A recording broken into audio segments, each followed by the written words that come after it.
नमस्कार, आप देख रहे हैं गुड मॉर्निंग टीवी और मैं हूं आपके साथ छवि। रीवा जिले के मऊगंज तहसील क्षेत्र अंतर्गत हरजई मुढ़ान गांव से निकलकर कृष्ण कुमार ने सफलता की इबारत लिख दी और अपने पैरों से कॉपी लिखकर कक्षा 12वीं में 82% अंक प्राप्त करके रीवा का नाम रोशन कर दिया, जिससे अब उनकी सफलता से परिवार गदगद हुआ है। जन्म से ही कृष्ण कुमार के दोनों हाथ नहीं थे, लेकिन फिर भी कहते हैं हौसलों को उड़ान भरने पैरों की आवश्यकता नहीं होती, और कहीं कुमार ने इसे चरितार्थ भी किया। ऊंचाइयों पर जाने वालों का ये दुनिया इस्तकबाल करती है। पहुंच जाए जो बुलंदियों पर, ए गुमनाम ये झुक झुक कर सलाम करती हैं। इन लाइनों को देखकर यह अंदाजा लगाया जा सकता है कि बुलंदियों को छूने वालों को दुनिया सलाम करती है, और शायद इसलिए आज रीवा जिले के मऊगंज कस्बे के रहने वाले कृष्ण कुमार केवट की सफलता के लोग मुरीद हो गए हैं। कृष्ण कुमार केवट ये वो नाम है जिसने अपनी सफलता से आज दुनिया को अपना मुरीद बना लिया, या यूं कहें कि इनकी सफलता से समूचा रीवा गदगद हुआ पड़ा है। और कभी कृष्ण कुमार की दिव्यांगता पर आंसू बहाने वाला परिवार भी अब उनकी इस उपलब्धि पर गदगद है। दरअसल कृष्ण कुमार के दोनों हाथ जन्म से ही नहीं थे। अपने 3 भाई और 4 बहनों के बीच न केवल चलना सीखा बल्कि पढ़ाई में भी मन लगाया।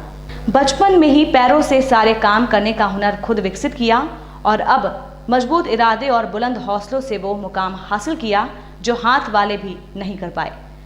कक्षा 1 से 12वीं तक की परीक्षा पैरों से ही कॉपी लिखकर उत्तीर्ण की। शासकीय उत्कृष्ट विद्यालय मऊगंज में कला संकाय में कृष्ण कुमार ने 3रा स्थान हासिल किया है।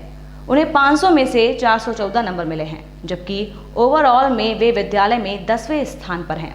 उनका गांव हरजई मुढ़ान मऊगंज तहसील मुख्यालय से 5 किलोमीटर दूर है। वहां से वे पैदल चलकर विद्यालय आते जाते थे। पढ़ाई के प्रति लगन ऐसी कि रास्ते में ही बैठकर पैर से होमवर्क करने लगते थे। इस मेधावी छात्र की उपलब्धि चाहे भले ही किसी पहाड़ की चोटी के बराबर ना हो, पर ख्वाहिश बड़ी है। कृष्ण कुमार केवट कलेक्टर बनकर परिवार की मदद करना चाहते हैं।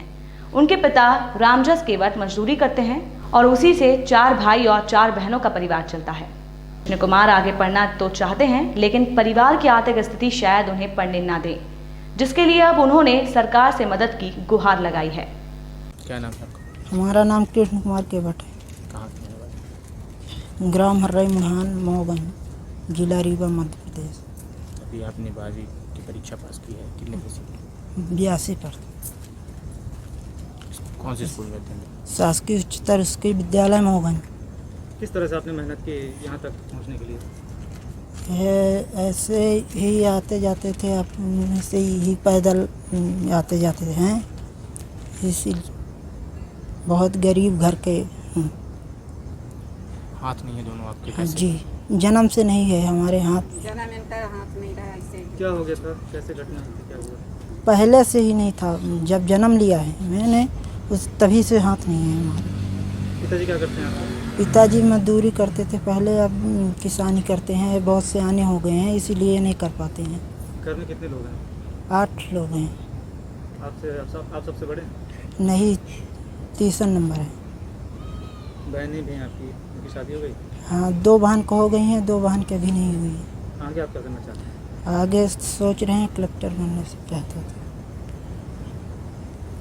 सरकार से कुछ कहना चाहेंगे? सरकार से मदद चाहता हूँ कि अभी नौकरी मिल जाए, इससे आगे बढ़ सके। हमें जो वो कठिनाई आ रही है, आर्थिक कठिनाई भी आ रही है, इसीलिए रुपया पैसा भी की मदद चाहिए। कलेक्टर बनना है? जी। रामजस केवट है सर। आपके बच्चे ने अभी 12वीं की परीक्षा दी है और कई मतलब वो परसेंट 82% ले आए हैं सर। ये इनको हमने पढ़ाया, घर में पढ़े और पैदल आने जाने जाते हैं स्कूल, और ये मतलब के इनको पैदल आते जाते में परेशानी तो होती थी, लेकिन हो जाते हैं, आते हैं, पढ़ते हैं। जितनी अपनी पास हैसियत परिस्थिति रही है, परिस्थिति ऐसी, वही हिसाब से पढ़ाने। कोचिंग मैंने नहीं कराया इनको, क्योंकि हमारे पास गरीबी है। गरीबी कारण मैंने नहीं कराया कुछ। घर में पढ़ते हैं 3 घंटा, ये अपनी जो है टाइम वेस्ट करते हैं घर, 3 घंटे 3.5 घंटे, उसी से इतना इन्होंने प्राप्त किया। कैसी परवरिश की आपने बच्चों की? और हो गो जितनी अपनी परवरिश है, जितना है इनको सिखाते हैं, पढ़ाते हैं, टाइम देते हैं कि हमारे पास जितनी टाइम उतनी ले तुम भाई। हम भले चूरें तो लिए, आप तो पढ़ें, नहीं समझें। इसीलिए मैं गरीबी के कारण अपने हिसाब से पढ़ाए। कृष्ण कुमार के दोनों हाथ नहीं है ये कृष्ण कुमार के हाथ पैदावारिश नहीं है, ऐसी मतलब पैदावार बच्चे जो पैदा हुए हैं तो छोटे रहे तो ऐसे पैदा भी। अब धीरे धीरे सेते पालते 5-6 साल के हो गए तो इनके नाम लिखाए स्कूल में। अब वो हाथ से लिखने वाले के कलाकारी देख के ही पैर से लिखने लगे। अब पैर से लिखते लिखते अब आपके इनकी राइटिंग सही हो गई। इसी से अब जब से इनका नाम लिखा तो कोई कक्षा में फेल नहीं हुए। अच्छे अंक अर्जित कर उन्होंने कीर्तिमान हासिल किया है जी। कितना गर्व महसूस करते हैं आप अपने बच्चे पर? अब हम अपने बच्चे को इनके पढ़ाई के हिसाब से हमारी गर्मा यही है कि ये आगे के बढ़ें और ये ज़्यादा ज़्यादा परसेंट ले आएँ।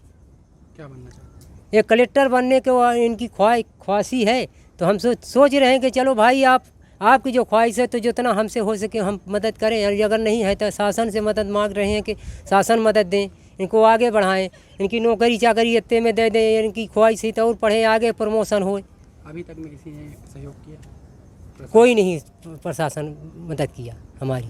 इनकी पेंशन जरूर इनकी विकलांगता कारण की 300 बनाई थी, इसके लिए अब जो बढ़ाई तो 600 हो गई है, बाकी कोई हमारी आज तक इनकी मदद नहीं। बच्चे के कलेक्टर बनने की ख्वाहिश है तो आपके पास क्या आर्थिक स्थिति है कि आप खुद अपने बच्चे को पढ़ा सकें? अब हमारी आस्तिक यही है कि जितनी हमारे पर हैसियत हम करें, लेकिन अब हमने आगे जो ज़्यादा रुपया पैसा लागेगा तो हमारे पास तो है नहीं, इसीलिए शासन से मांग कर रहे हैं कि शासन हमारी मदद करें।